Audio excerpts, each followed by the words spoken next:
The conference room was silent, too silent. The only sound was the faint buzz of the ceiling lights and the thud of a heart that didn't seem to belong to her anymore. Ava Johnson, 29 years old, a brilliant black marketing executive, stood frozen beside the large oak table. Her hands trembled as her boss's words echoed in the air like gunfire. "You're not a good fit to lead this campaign, Ava. The client said they want someone who represents their brand image." Her mouth went dry. Around the table, her mostly white colleagues looked anywhere but at her. Some stared at their notepads. Others fiddled with pens, pretending not to hear the sentence that had just ripped through her like a blade. She had worked day and night for this project. Her project. She had written the strategy, pitched the concept, won the client over, and even stayed late for weeks, polishing every last slide. This campaign was supposed to be her breakthrough. But now, it was being taken away with a single word: fit. That morning had started differently. Ava had walked into the Brightwave marketing agency with her head high and her heart full of hope. Her outfit, a sleek beige blazer over a soft rose blouse, reflected both professionalism and pride.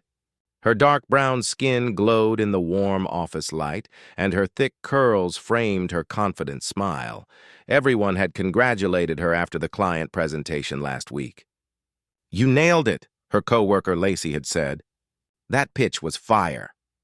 Even her boss, Mr. Carter, had clapped her on the back. So when the weekly executive meeting was called, Ava assumed it was to announce her promotion to campaign lead. She'd earned it. Everyone knew it. But when she entered the conference room, she immediately felt something off. Mr. Carter didn't meet her eyes. The client folder that usually sat in front of her was missing, and beside him sat Mason, a newer white associate who had joined only 6 months ago. Ava smiled politely. "Morning. Are we discussing the next phase?" Mr. Carter cleared his throat. "Actually, Ava, we need to talk about the leadership structure moving forward." Her stomach twisted. "What do you mean?"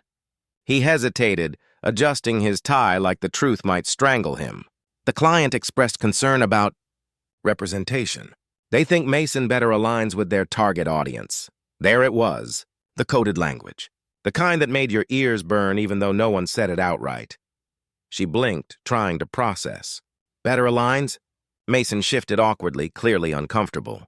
"Ava, it's not personal. You're great at what you do." "Then why am I being replaced?" she snapped. Her voice cracked halfway through the sentence, but she didn't care. The air in the room went thick. Mr. Carter sighed. "Look, these are sensitive decisions. It's about image. You understand how branding works?" Her fists clenched at her sides. "Branding? Of course.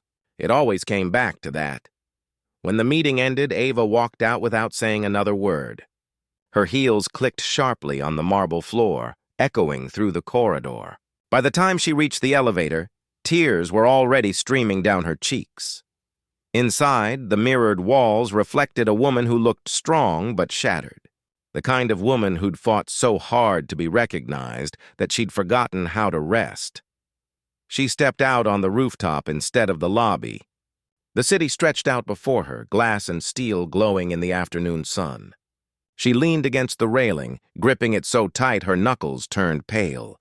How many times had she been told to smile more? To soften her tone? To not make everything about race? She remembered her first day at Brightwave, how proud she'd been to land the job. Her mom had hugged her so tight she could barely breathe. "Baby, make them see you. Make them remember your name." Now she wondered if the name they remembered was just the one they quietly erased. That night, Ava didn't sleep. She sat at her dining table staring at her laptop. Her campaign files were still open. Every chart, every pitch, every note, hers.